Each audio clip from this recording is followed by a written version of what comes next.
Thank you very much, everyone. We're back again to finish off our last session. And I would like to take this opportunity, though, to wish our VMIA award winner, Amy Mullins. We believe it's Amy's birthday today. So we just want to say a very happy birthday, Amy, and hopefully we've made your day with your VMIA announcement, winning that award. So thank you for that. It's now my pleasure to introduce Liam Fitzgerald, who's from the School Finance Unit. And Liam is going to be talking to us regarding the student resource package. So the following session will be covering the SRP planning module, and Liam will also be giving an overview of the planner and tips on what you should be concentrating on. So I've had the pleasure of working with Liam for quite a while now in the finance unit, and he's well known for his financial expertise and logic. And if you have any questions, could you please once again put them in the Q&A, and I will be monitoring that to be able to take questions at the end, or if we need to, we'll try and do them during Liam's presentation if we can. So welcome, Liam. All right, thank you very much, Tracy. Got a bit of feedback there. I hope everyone can hear me okay. Yep. Okay, we'll continue. Thanks very much, Tracy, and it's lovely to be here with you today in a totally different capacity, obviously working from home still corporately. So my Kathmandu jumper is a bit like Dan's North Face jumper and has become the staple of all my meetings, particularly in this cooler weather. So yeah, as I said, pleasure to be here. Look, I will... I have some slides, but as I said, more than happy to take questions as we go through the presentation. And if you want to pop them into the chat, happy to cover off any issues there. Look, I'll skim through the presentation pretty quickly. I think it's always worth starting with a little bit of an overview. And when we talk about the SRP, it obviously means quite different things for different schools.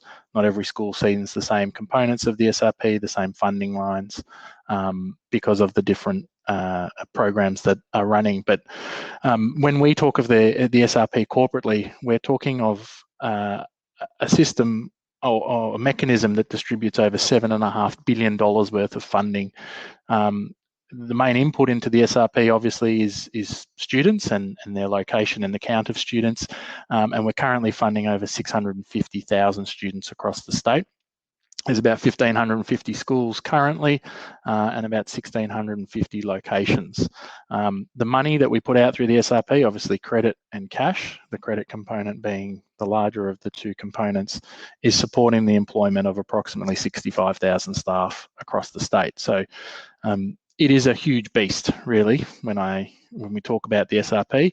And as I said, because of the different lines that are available to each school, you may not see all the elements, but it's really important that we have an understanding of where that funding comes from, how it's utilised within our school. I'm not going to go into the detail of each individual funding line within the SRP. As I said, I'm more than happy to answer questions on specifics that people might have, but I thought a good place to start would be to look at the 2021 indicative budget and what's changed, what's new, and what's different for 2021. And look, 2021 is a really interesting year. Obviously, 2020 has presented a range of new challenges for us. And as a result, the indicative budget probably doesn't look like it has in the past for many schools. And look, the main change around that is around the enrolments. Obviously, for 2021, we've used the revised enrolments. We haven't used the principal projection enrolments for calculating the indicative budget as we would in a normal year. Now, for many schools, that is not an issue. Around 1/3 of schools didn't submit enrolment projections through that process anyway. But for some schools, it will cause a little bit of an issue because there will be fluctuation between the 2020 and 2021 enrolments. Obviously, the planner is available to support you with modelling, and the team that work with me, the SFMAs and the team centrally, are also available to assist with that. Having said that, the demographic data, so I'm talking of SFO, SFOE data, and also the EAL data that's collected as part of the August census, has been used to allocate those funding lines for 2020, and so there's no change to normal process there. In terms of the normal funding cycle that we have, obviously each year we update our rates to reflect the known movements for the enterprise bargaining agreement and also non-wage indexation. And as you can see there, the SRP credit rates have increased by 1.8%. This is actually the last increase as part of the EBA was in October last year, and this is effectively the flow-on impact of that through to 30 April 2021 when the EBA expires. There's also an uplift in the cash component, both for the CRT component of the cash rate and the non-wage indexation component of the cash rates, and they've been applied consistently across the SRP. So as you can see there, that's what causes the year-to-year fluctuation in rates. Really important to note that 2 professional practice days are funded under the current agreement. As I mentioned earlier, that's expiring on the 30th of April in 2020, and in 2019, previous years, we have had 4 professional practice days funded. So the cash rates have been adjusted to recognise that there's only funding for 2 rather than 4 professional practice days in there in 2021. So that's why you will see there's not a large increase in the cash component of the SRP.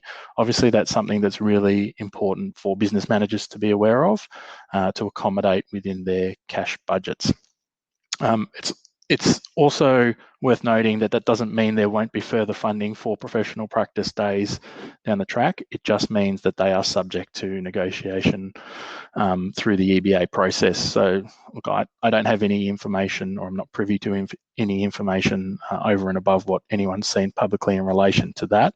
But look, as I said, as we get closer to the expiry of the existing agreement, we'll find out more around things like professional practice days and whether there'll be further funding for those throughout 2021. Another interesting aspect of the 2020 indicative budget that we don't often have is there's not a lot of movement. There's not a lot in terms of new programs, and some lapsing programs, such as swimming in schools for primaries, have not had funding allocated for 2021. This is because the funding is reliant on the outcome of the state budget. Normally, we have a state budget in May. Any announcements in relation to ongoing programs or new programs are made in May. It gives us a couple of months to work through the process of designing the allocation and putting it into the indicative SRP. That also gives schools the opportunity to plan accordingly and roll it out in the following year.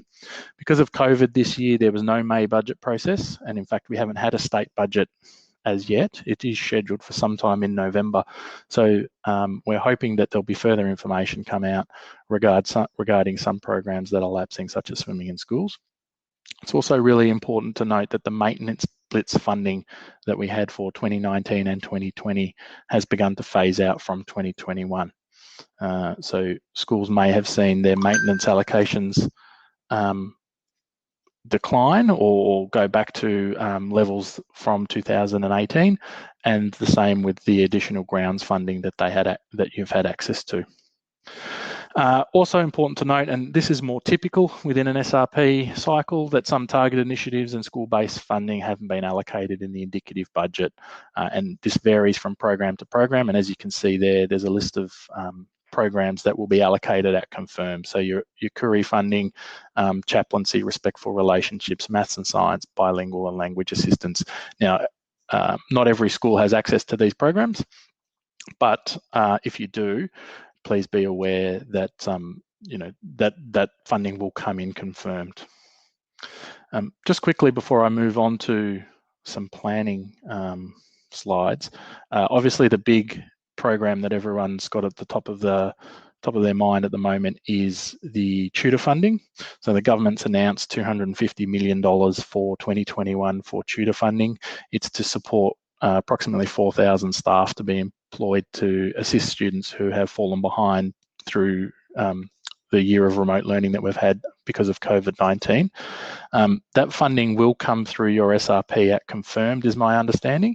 It's likely to be in credit, but I think there'll be further announcements coming out in the next week or two in relation to that program specifically, to allow schools the opportunity to plan ahead and make sure that they've got the structures and staff in place to support them to implement that initiative. In relation to planning, as I said, I'm not going to go into a lot of the detail around the components of the SRP or planning in a lot of detail because we're conscious we've only got half an hour. But look, I think this slide really is provides a really brief overview of all the things that you should be considering in your planning. If you're when I say your planning, I mean your schools, and I'm aware that business managers play a varying roles in terms of planning.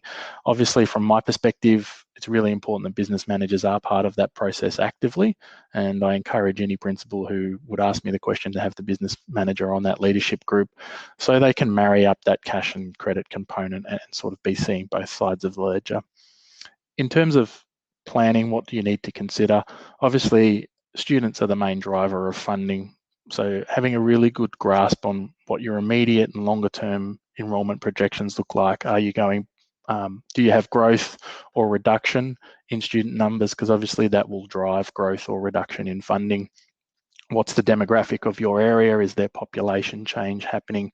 Also, things like enrolment and zoning policies from the department have a big impact on student numbers, and not just the raw numbers too, but the sort of the student demographic and the cohort. What's how many PSD funded students? What's the likelihood of an increase or decrease in international students? And that's obviously one that's been very topical for 2021 with COVID and not a lot of international movement, and the historical patterns of change that can be observed in your schools. Projecting student numbers is something that we talk to a lot of schools about, particularly in Term 4. I would probably observe that many schools are very optimistic about how many students they'll be having in the next year.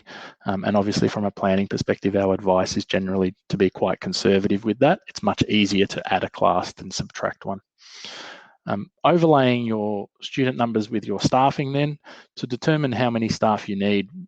What's your leave profile look like? How many staff do you have that are currently on leave that are returning? Parental leave, those types of considerations. Work cover. Leadership structures. Do you have the profile you want? If not, what would you prefer to move to? Over what period would you be looking to make that move? Obviously, ES is another consideration within that staffing profile.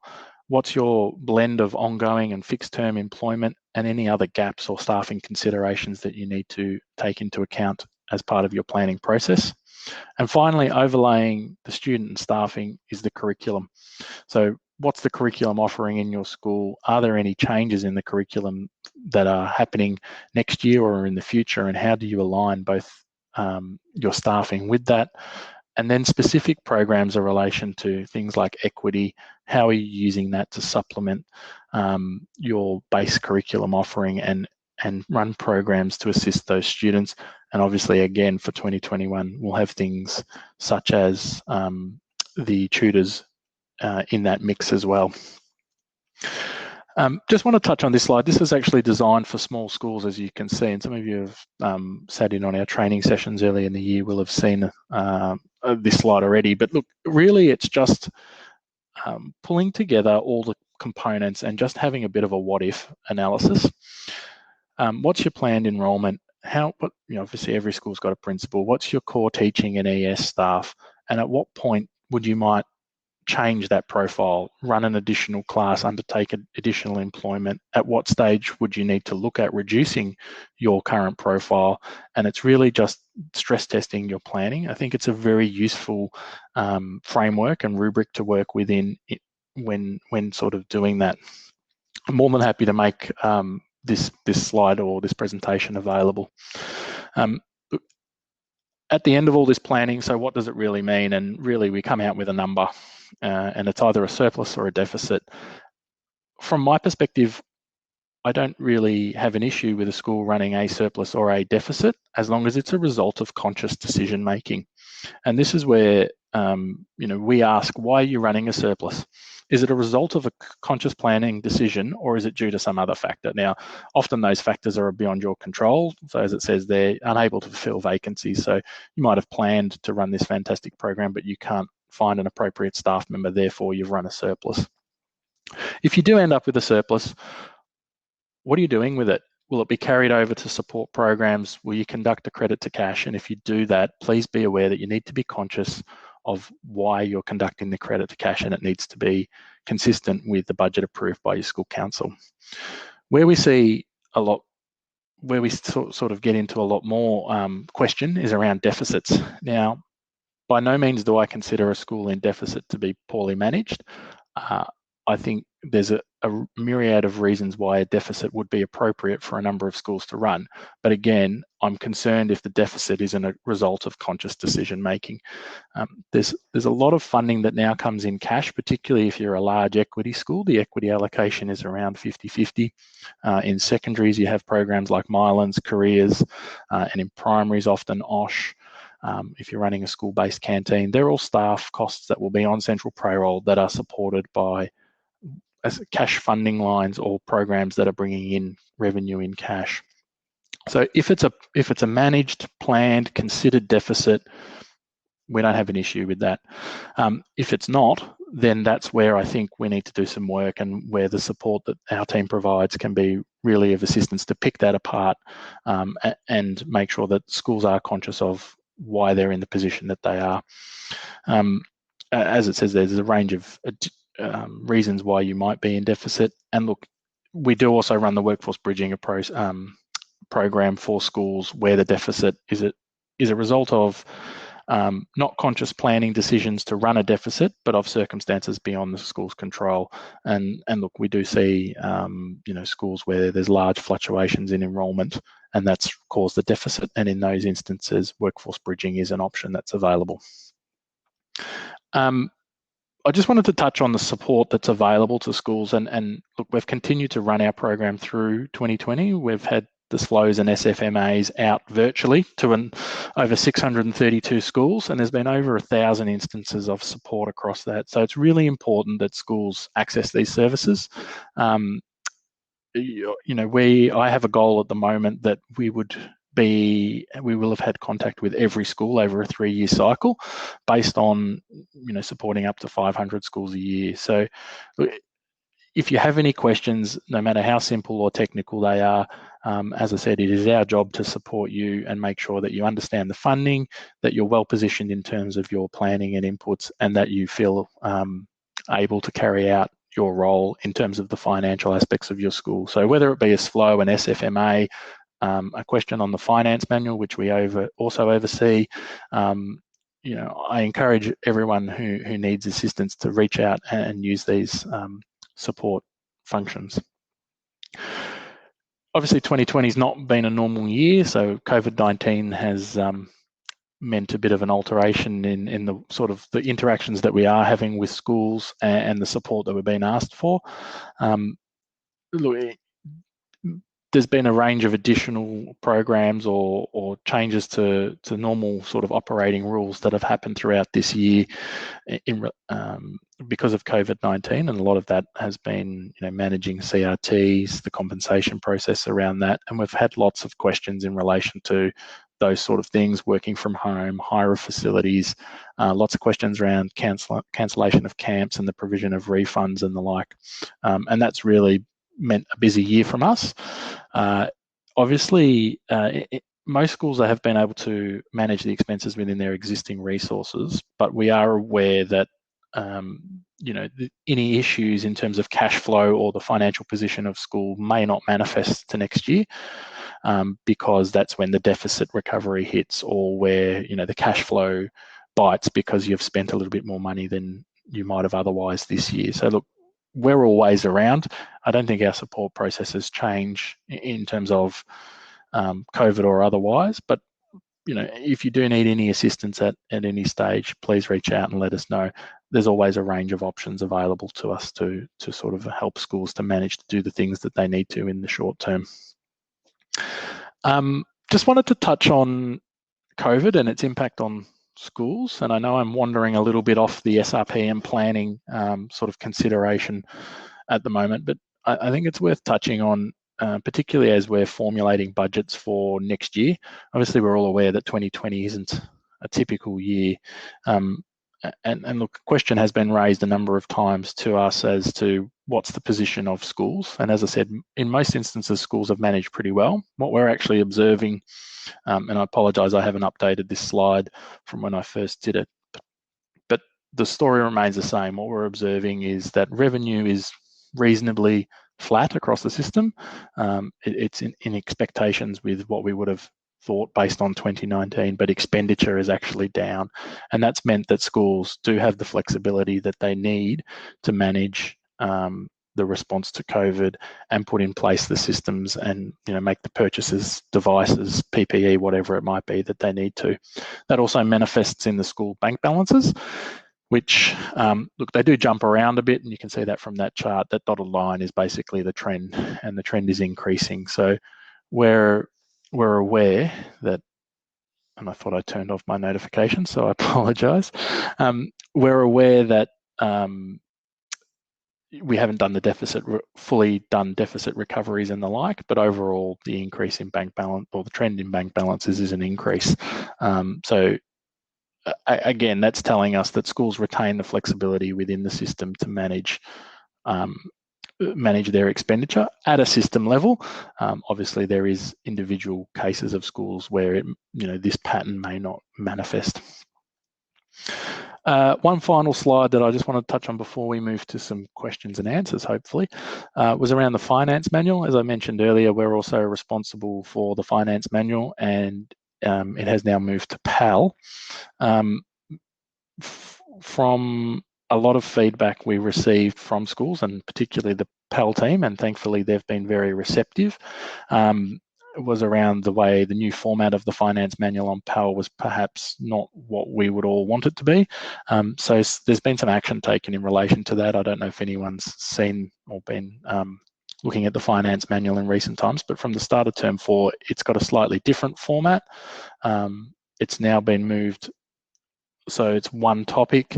There's guidance at the top of each chapter, and there's a print function available. So I think that's really aligning with the feedback from schools, and we did have a small reference group, and if any of the business managers who are involved in that process are listening, I thank them for their support of that, because I think it was a really good outcome. And ultimately, I think the finance manual is a school document. It's really important that you can access it and utilise it in the way that supports you in your practice. So as I said, if you haven't been on there and had a look at it recently, please go and have a look, and we're always keen to have some feedback in relation to it to make sure it's meeting your needs. That's just some contact details for us. Obviously the SFMAs are on there. That 70 with all the 2s is my direct line. If anyone ever needs, isn't sure where to go, we're always happy to take a question. I've also got the number for the Principal Support Unit on there. Now, obviously their role is principally to assist school leaders, but they do get a lot of questions in relation to HR. And I have neglected to put Barb's number on there, who coordinates, Barb Martin that is, who coordinates this flow program. So she will kill me if you tell her that I've done that. But she's pretty easy to find in the directory, so there shouldn't be any issue. If you do need a flow, Barb is the best point of contact, and then she can sort of liaise with you as to what your needs are and who would be most appropriate to support. That's about all I wanted to touch on, so I might stop sharing my screen. And Liam, thank you for that. I actually have got quite a list of questions. I bet. Now, yep. I'll try to group them together so that hopefully you might answer some in relation. So I think we'll start off, if that's okay, when you mentioned the PPD days funding. Yes. It's created quite a few questions. So the first one in relation to that is, what is the student-teacher ratio used to fund the PPD? It hasn't changed. I'd have to go back a number of years to go and have a look at that. I don't think, sorry, so just so I understand the question, what's the student-to-teacher ratio? Yeah, to fund the PPD days. I don't believe there would be a student-to-teacher ratio. Obviously, the student-to-teacher, the class size is a sort of a school local decision, and it would vary from school to school. So it will be based on, providing 4 professional practice days to each teacher. It'll be based on the FTE rather than the school size. In relation to that, how much are the PPD days worth in the funding, and where can you see that funding? There's not an individual line, so it's within the cash component. The easiest way to actually see it this year is to see the decline between the 2020 cash component and the 2021 cash component, and really a lot of that is to account for 2 fewer professional practice days. It's based on the daily rate is based on the CRT daily rate. Program funds, given as you mentioned also that it hasn't been announced. So one question was, will schools have to fund a swimming program from locally raised funds? And the other was, can the funds not used in 2020 because the swimming didn't go ahead be carried over? So on the first one, we're hopeful that there'll be an announcement through the state budget. Excuse me. So hopefully, there will be the provision of funding to support it as there has been in previous years, but we'll have to wait for an announcement in relation to that. On the second one, yes is the short answer, definitely. I know a number of schools have been unable to run the program based on COVID restrictions this year. Obviously, swimming pools haven't been open for very long, and there's caps on the number of people who can go to the pool, etc., etc. So anything that you haven't been able to run this year, particularly in relation to swimming, we encourage schools to carry over and use those funds to facilitate the program in 2021. There's quite a few about the tutor funds. So, yeah, I bet. I just need to confirm, is it going to be credit or cash allocation? My understanding is it will be credit. So you can see from the announcement that the intention is to employ 4,100 staff to support students who have fallen behind. So obviously, because it's a staffing initiative, the funding will be in credit. Obviously, that doesn't mean that you can't employ differently. Credit to cash is always available where appropriate for schools, and we will be making available a code in cases 21 to collect any information on expenditure that schools are running through local payroll, or if they're employing a CRT in relation to it, or any other expenditure. So that'll be 8503, and there'll be an updated chart of accounts available towards the end of the year. Okay. A couple of others in relation to the tutor fund. Will schools have flexibility to employ tutors, or will there only be a staff deep list available of those tutors that are allowed to be accessed? So again, probably best directed to the program area, but my understanding is that that registration process was really in relation to a concern that we wouldn't be able to find the additional staff required to support the initiative. So the short answer is yes, you can run your own process. That list, that registration process was really available to assist schools in finding staff where they were having issue with putting someone appropriate in to support the program. And again, in addition to that, can integration aides be employed as tutors, or is it only teaching staff? The teachers, my understanding will be that they need to be VIT registered, either provisionally or fully. So it would be teaching staff. Okay. And when will we know the amount of tutor funds that schools are soon? Okay. Look, as I said, there's I know in relation to the program they're setting up supports through regions. Obviously, it's quite a large initiative, significant investment from government. So there will be support processes and people available to support schools with the implementation. And I think a lot of that will be through region. As I understand it, there'll be additional information come out in relation to the program in the next week or two. So keep an eye out for that. I'm not sure whether that will be sent to principals, to school accounts, or more broadly than that. So, as I said, there'll need to be further comms happen soon, would be my opinion, if anyone was, interested in it, to assist schools with having the information they require to, undertake the recruitment and put in place the structures to allow the tutoring activity to actually take place. And I think one that we actually did touch on before, when will the 2019 reconciliation be complete? Yeah, I wouldn't have guessed that I'd get this question at all. Look, first of all, I'll acknowledge that the reconciliation process hasn't been as smooth this year as anyone would like. There's now less than 10% of schools that haven't had their reconciliation released to them, which is positive, unless you're one of the schools that hasn't got it yet. The team is working its way through those last reconciliations, and we're hopeful over the next couple of pay periods that we'll be progressively releasing them.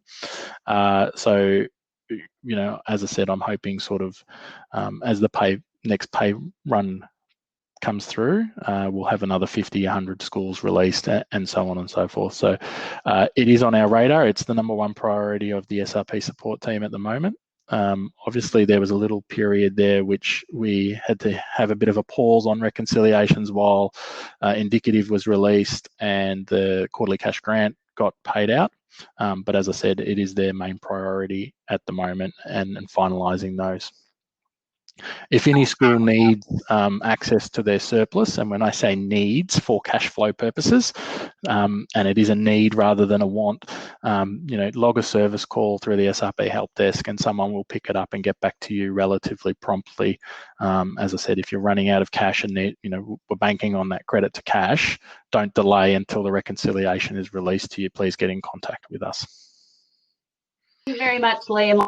There is actually several more questions, but I know we've run out of time. I've got all day, so I'm happy to stay, but I think you guys have got a few things to go on with. So. And look, thank you very much, Liam. It's always a pleasure to hear from you with the finance unit. And I know that there might be some that you will get. Jackie might be able to give you a list of those questions. You may be able to make contact with some people. And there were some questions that some schools had, so it would be appreciated if that could be handled. Thank you again, Liam, for all of your information. It's always really good to catch up on our finance and our planner to find out. So my pleasure.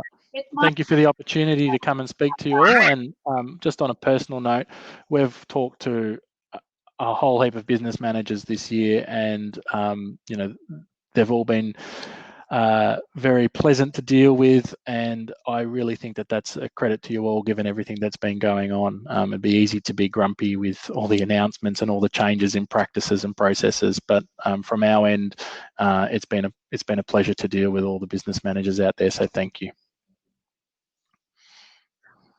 Liam. Business managers are never grumpy.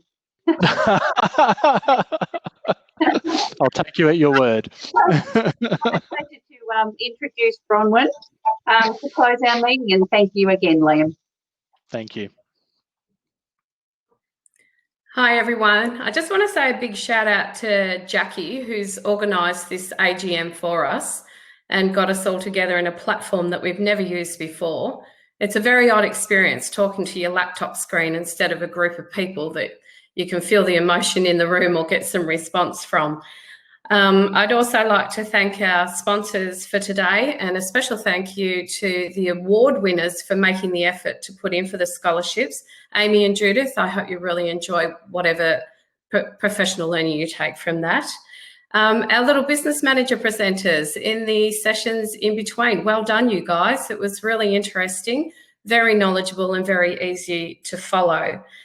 Jackie has let us know that all these sessions are being recorded and will be available after this meeting is closed. Jackie will send out the information to those recordings. So enjoy the rest of your day. There's more changes coming, obviously, more management issues with the operations guides changing weekly. All our students are back today, so that's very exciting to have all the students back in schools. And we'll await what Dan has to say for the rest of this term for us. So good luck, Nancy, for the rest of this year. And I'll see you all in 2021 as the president, and hopefully we'll have our face-to-face meetings back on. But yeah, once again, thank you, Jackie. We all appreciate your time and your support. We'll see you all in 2021. Thank you.